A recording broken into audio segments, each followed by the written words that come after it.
Digital or analog? It's kind of hard to say which I like best. I really like a lot of things about digital technology.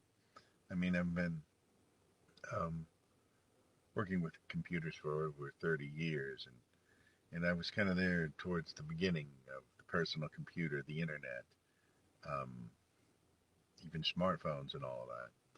So I know about the technology, and um, that's kind of what I've done all my life is move towards digital. But I started out with analog stuff, and analog has its own kind of vibe, and its own beauty. If you're used to digital, you can get either enamored by it, or you can get annoyed by it, or disillusioned in analog because it's a little bit harder sometimes, but it's a little bit freeing too. I mean, let's just take cameras for example. You have a film camera and you shoot it. Well, you don't see the pictures right away. You have to get them developed and printed, or you have to develop and print them yourself, which is even better. I used to do that all of the time. And even with the film cameras, I kind of, you know, uh, I watched them develop to the point where they were pretty sophisticated. Uh, and then digital cameras came in, and they took a lot from the old analog technology. But it's different when you get to see the picture right away, which is really nice. You know the picture came out. Uh, there's no mystery in it, which is good and bad. It's kind of fun to have a roll of film and not know what's going on. I don't remember the thing with film cameras was I always wanted an SLR through the lens viewing to really see what the lens was capturing, how it was being focused. Uh, rangefinder cameras, you'd look through a different rangefinder, and sometimes the cameras you'd have to guess at the distance to focus it. Other cameras, the more sophisticated rangefinder cameras, of course, had a focusing system in them, or the camera might be fixed focused. With SLR, you had a lot more choice, and those choices are still the same kind of in digital and digital type cameras. For instance, you've got like mirrorless cameras now, which are fabulous. That's what I usually use now. But they still have DSLRs, which are the digital version of an SLR with through the lens, and there's all sorts of interesting things when you get into cameras. For example, there are TLRs, twin lens reflex, where you have a viewing lens and a taking lens. So there's all of that, and then you have to figure out your exposure on film, and you don't see it, as I said, until afterwards. There's a lot of interesting things about if you go into guitar amps. Guitar amps are a very similar thing. In the beginning, in the 50s, when they were making guitar amps, uh, they were trying to get a pure, clear sound out of them using tubes, not solid state.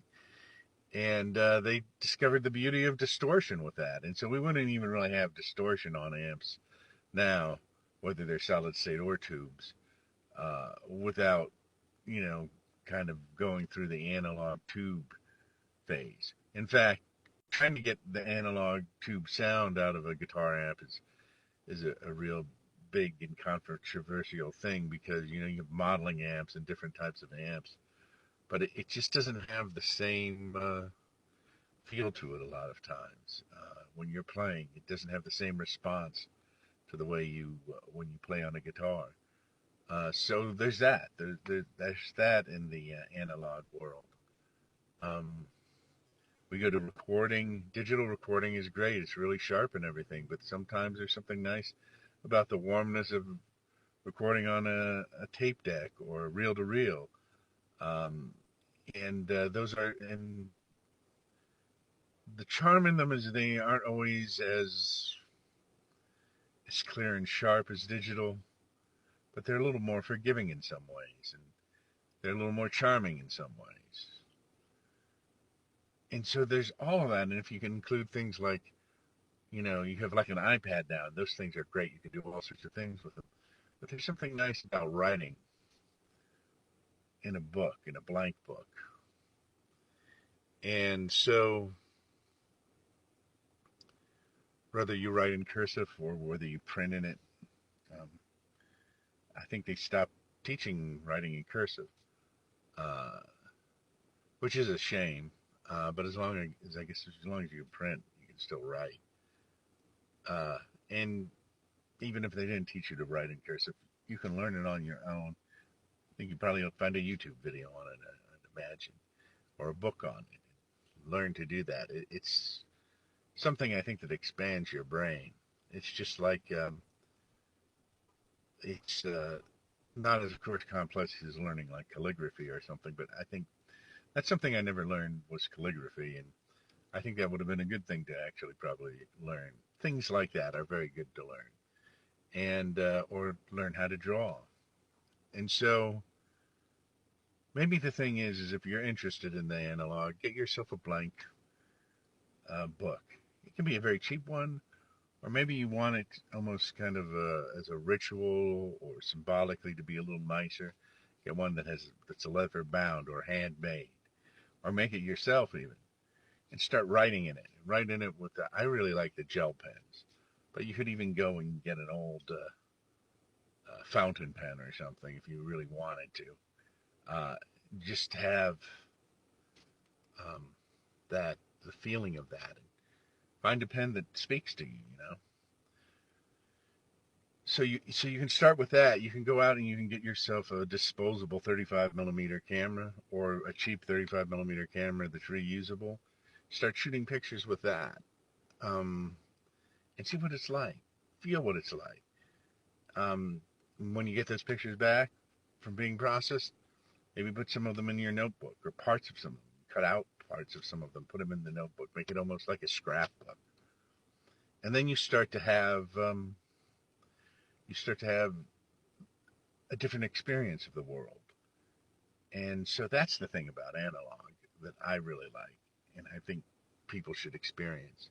Experience as much as you can in life, whether it's digital or analog. And it's good to get away from the digital stuff.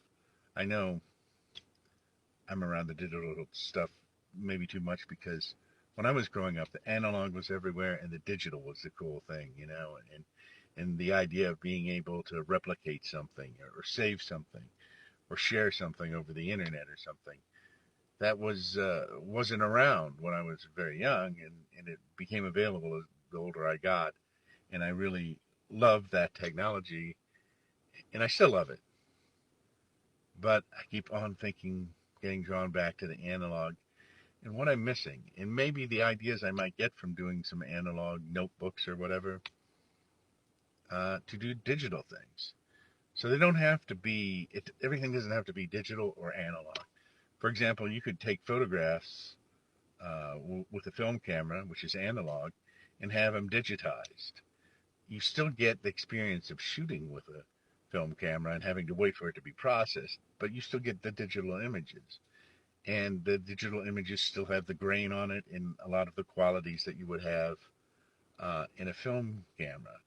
So you kind of get the best of both worlds that way.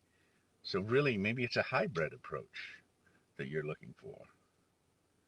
At any rate, um, those are my thoughts on analog and digital.